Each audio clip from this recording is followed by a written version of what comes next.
Chances are that unless you've been living under a rock, you've recently come across a game that's been making its way around all the social media platforms, as well as absolutely blowing up on Steam. Yeah, I'm not going back there. What's over there? Hey, there's a thing here. Wait, is this pick collectible?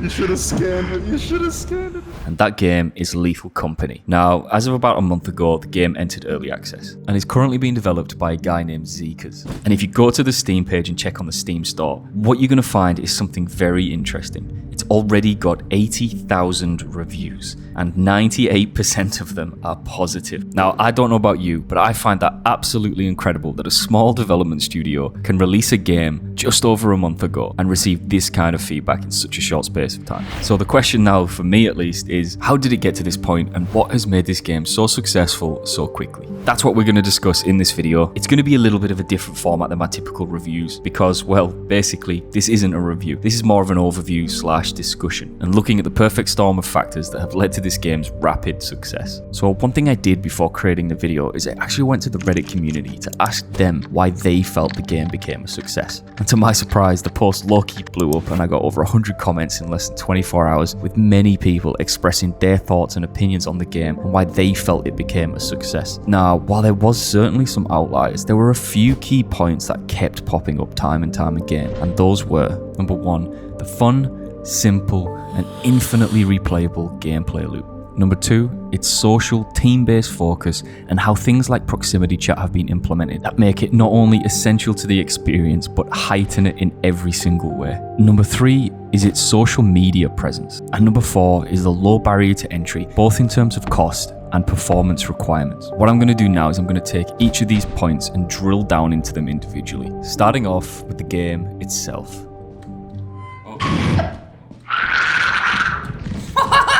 So what actually is Lethal Company? Well, in basic terms, you're a contractor contracted out to work for this company called The Company, which is an anonymous, ominous organization, oh my god, try saying that 3 times fast, that requires you to collect scrap material in order to meet an ever-increasing quota. Now, fail to meet that quota and you will be, let's just say, disciplined. Okay, so how the hell are you supposed to meet your quota? Well, that's also simple. Basically, all you do is you select a planet, you land on the planet, you go into a procedurally generated building. You find scrap to sell back to the company. You carry the scrap back to your ship and then you leave. Well, I say it's simple. It's simple in premise, but in execution, not so much. Because to tell you the truth, if you don't die by lightning or get your neck snapped, you'll probably get taken out by a spider, mowed down by a turret, ravaged by a wild dog thing, or sucked into a murky oblivion by quicksand. Okay, fine. Let's just say you somehow managed to survive all that. There's a strong likelihood that you'll either die to fall damage, drown in a flood, or slip off a ledge into the foggy abyss, never to be seen or heard from again. Oh, I found a wolf. That's a tree. I found another tree. Feeling it, feeling it.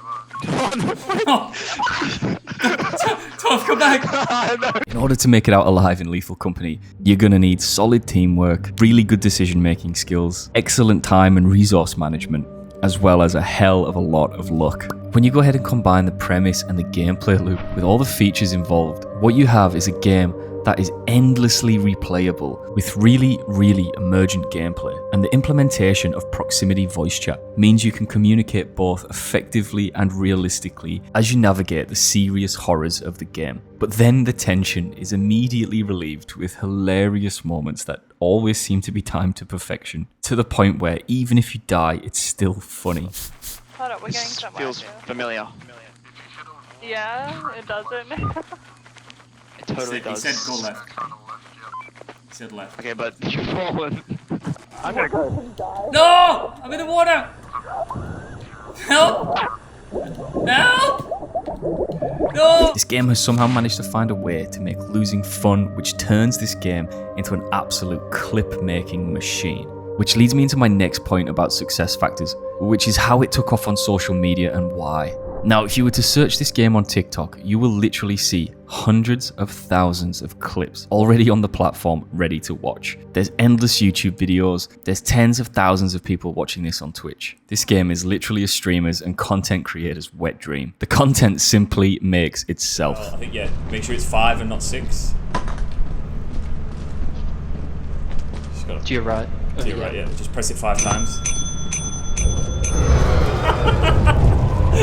He's done it. Oh. Because of the social aspects, it just leads to really entertaining streams, really funny moments that are easily clippable, followed by all these clips being easily shared between friends. It was pretty much inevitable that this game was just going to explode in popularity. However, just because it's super popular on social media doesn't necessarily mean it's going to transfer into sales. And that leads me into the final success factor, which is the low barrier to entry. So picture this, right? You're on TikTok, you're on social media, you're seeing these funny clips, these funny moments from your friends getting terrified, getting scared, laughing their ass off. But not just your friends, from randoms, from your favorite YouTubers. And then you go ahead and check out the game on Steam, only to find out this game is so cheap. And it's not even just the financial barrier to entry. The system requirements needed to run this game are so modest, I doubt there's many people out there that own a PC that can't run this game right now. So of course, after all that, you're gonna do exactly what myself and millions of other people have done and dive straight in. This game has been a complete recipe for success, and to be honest, would have been way more surprising if it hadn't gone viral. The gameplay loop is a fun, engaging, team-based experience that is both terrifying and hilarious at the same time. Seriously, I have not had this many genuinely laugh-out-loud moments as I have this past week playing this game. I'd like to wish Seekers all the best for the future development of the game. I, for one, am super excited to see what the game brings throughout early access and beyond. That's going to be it from me for the video, guys. Let me know in the comments if you agree, disagree, or want to add any other reasons why you think this game has been such a massive success. That'll do for now. I'll see you in the next one.